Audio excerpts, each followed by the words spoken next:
오늘 뉴스투데이는 연구용 원자로의 방사성 폐기물 유출 의혹에 대한 대전 MBC 단독 보도로 시작합니다.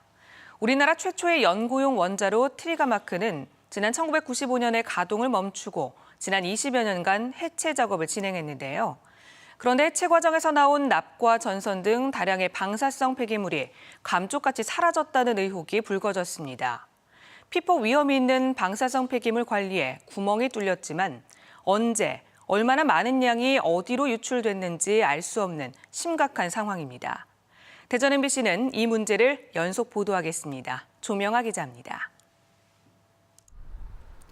1962년과 1972년 가동을 시작한 연구용 원자로 트리가 마크2와 3.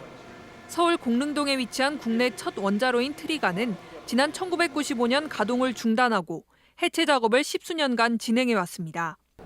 당연히 이 과정에서 납과 전선, 냉각수 등 각종 방사성 폐기물이 다량으로 나왔는데 규정과 절차에 따라 이 폐기물은 대전의 한국원자력연구원과 경주 방사성 폐기물 처분장으로 옮겨야 합니다. 그런데 최근 방사성 폐기물 가운데 일부가 사라졌다는 의혹이 제기됐습니다.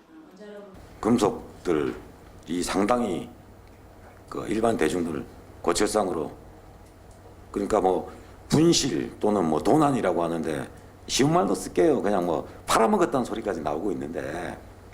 대전 MBC가 입수한 원자력안전위원회 내부 문건입니다. 연구용 원자로 해체 과정에서 나온 납의 양이 원자력연구원이 제출하거나 관계자가 진술한 내용과 차이가 있다며 그 이유를 묻고 있습니다.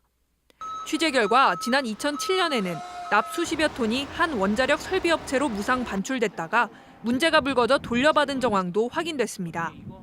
그쪽에서 이제 이걸 가지고 반출해도 괜찮다 해가지고 그걸로 다른 걸 쓰자 해서 그렇게 했다가 구매가 한 것도 아니고 그날인가 그 다음날 바로 다 가져갔어요. 다시 공릉동으로. 전선과 납벽돌, 냉각수를 담았던 드럼 2개 등 각종 방사성 폐기물도 상당량이 분실되거나 무단 처리됐다는 의혹이 제기됐습니다.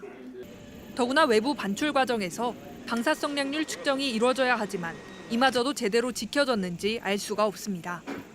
방사능에 오염된 물질이 국민들 생활권으로 지금 들어오면 그럼 당연히 국민들 피폭이 되는 거고 해체 폐기물 전체가 뭐였고 이것들이 지금 어디에 있는지가 추적이 다 돼야 됩니다.